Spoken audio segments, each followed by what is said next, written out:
Hi everyone, it's me, Kate, your favorite linguist, founder of Bilingual and Lingua Plus. Have you ever tried to make a joke in another language? Maybe other languages trying to translate it literally, and you thought it was funny, but then suddenly there was awkward silence, or just, joke fell flat. Hmm? Has that ever happened before? It happened to me a few times. But why? Why is it happening? And how can we make our jokes funny? Because, we want to be funny in other languages, especially if we speak two or more. So what happened there? Mm, let's talk about cultural humor, right? Why humor doesn't translate well and what we can do about it. So first of all, if this has happened to you before, that's fine.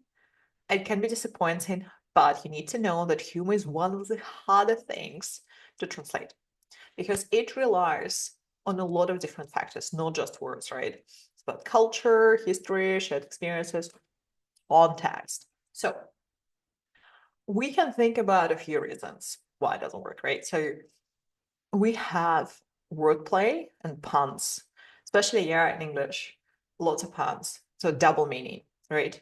Double meaning that may not exist in other languages, right? Then, of course, cultural references, typically say like sociocultural references, also references here to events that happened some time ago, your history and all. So if you don't these references, you don't know them, then nothing makes sense to you in the joke, right? So kind of context. Then, of course, timing and delivery.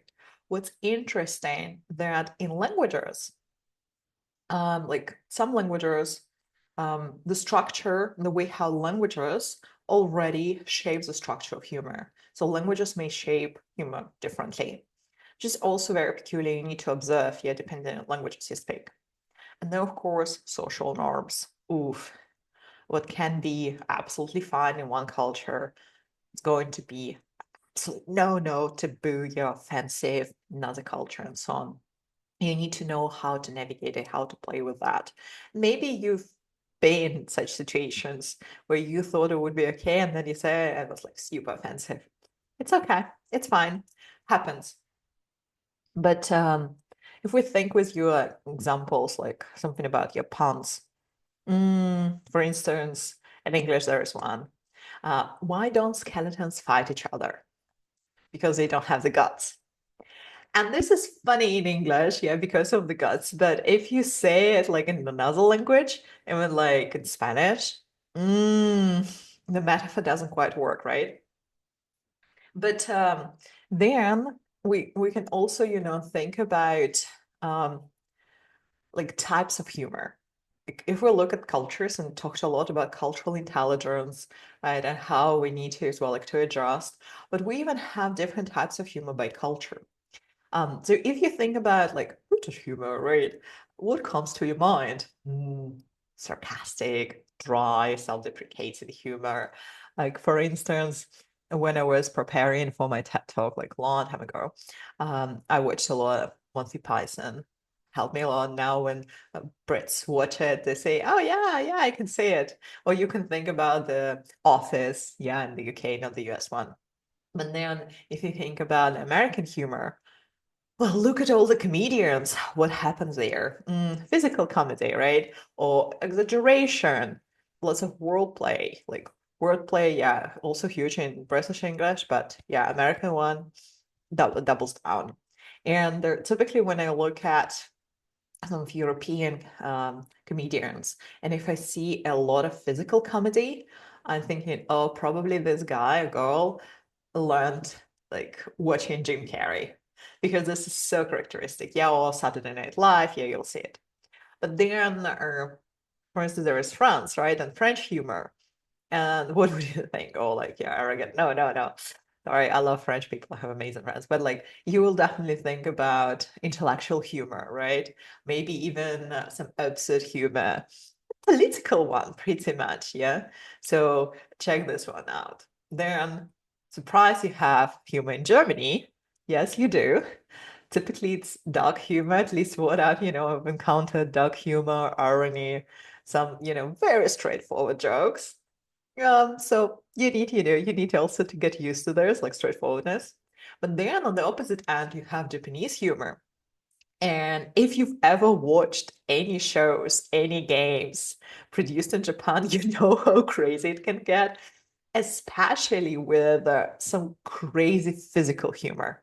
So they do a lot of, yeah, physical humor, but at the same time, there are jokes where they try not to be straightforward, like to, confront a conflict. Yeah, so it will be like avoiding conflict, but physical is just next level. And then you have some, Slavic humor, like Russian humor, where you will find a bit of irony and satire. Like I've heard, for instance, that Russians enjoy The Simpsons, yeah, which is like American, yeah, TV show, American humor, but they enjoy The Simpsons because of like jokes on everyday struggles, right, that the family has to overcome, because apparently it's quite close, yeah, to mentality, which is interesting. But then, if we think with you about like an example like of a joke. So like classic British joke would be like, I used to be indecisive. No, I'm not so sure.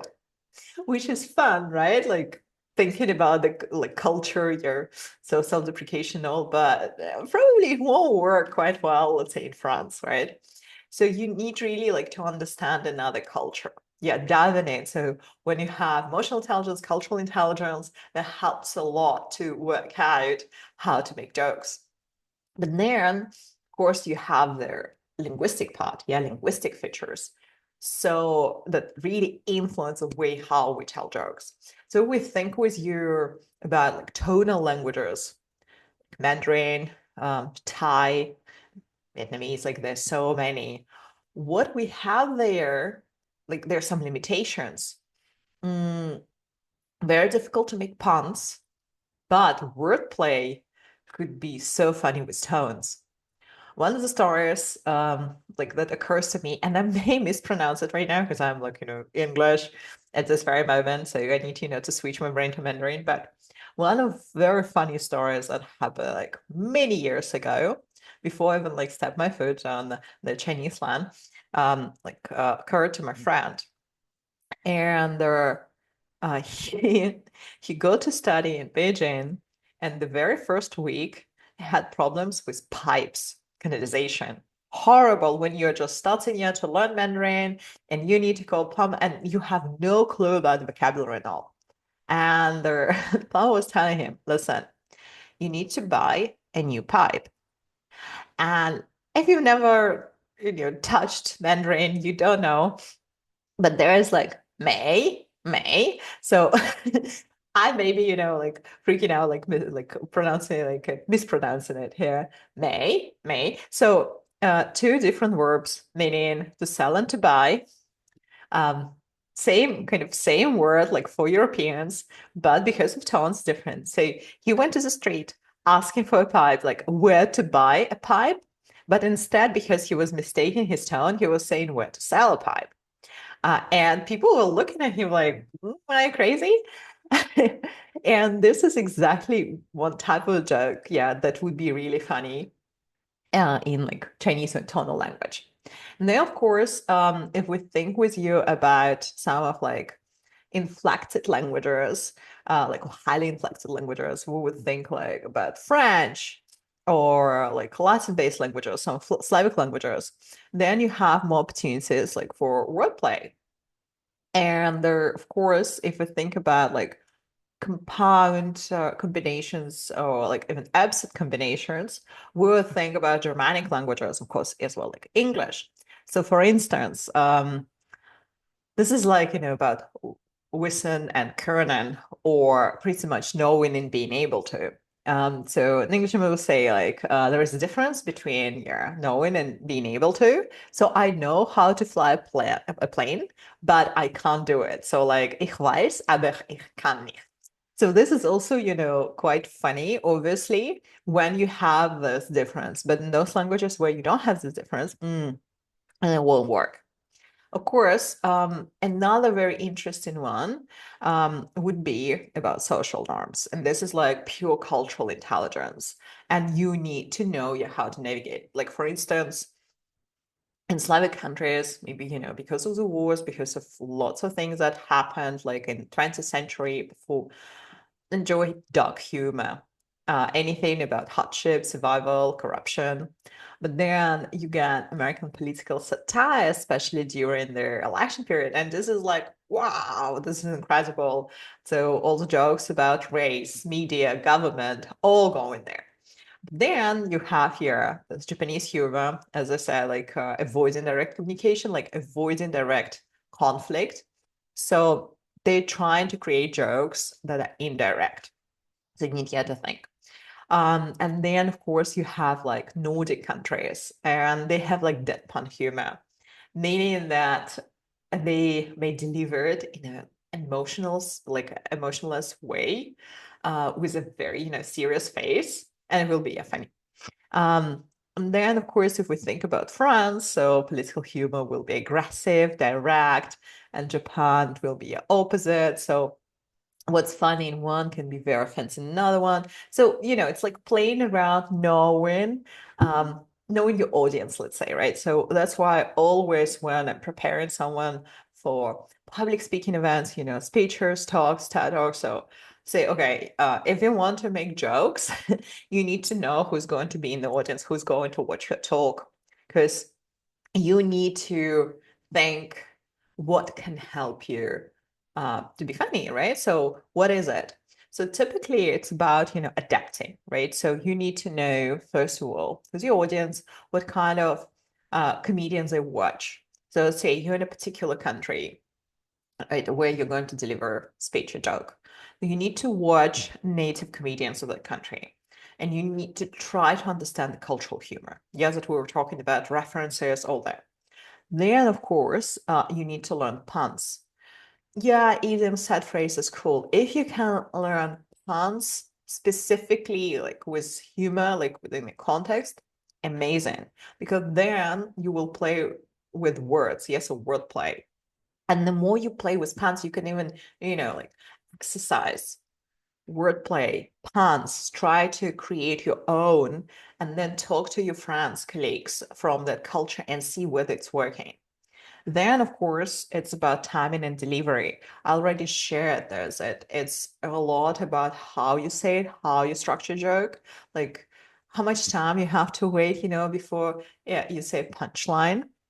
Be patient with that because maybe it just, won't work from the first time. So you need to try out again and again, and then see kind of reaction you get from the audience. And then, of course, cultural intelligence. Learn what's safe, what's a taboo, offensive, polite, very important. Because, you may get into serious trouble if you don't check this. In any case, right now, like a challenge, have a look at a few jokes that you really like. Like look them up, online, that you really like in the culture going to deliver a speech. And try then to tell these jokes to your friends from the culture. See whether you manage to, get in the right spots. And if you already, well, tried it and you've been, well, sharing, jokes, funny stories, and been successful, or it's been flat, feel free to share in the comments. I'd love to know more about that because I also I enjoy humor, I enjoy jokes. I love to be funny in other languages and cultures. Therefore, let's learn together. And if you like this video, subscribe, follow, and I'll see you in other videos. Bye.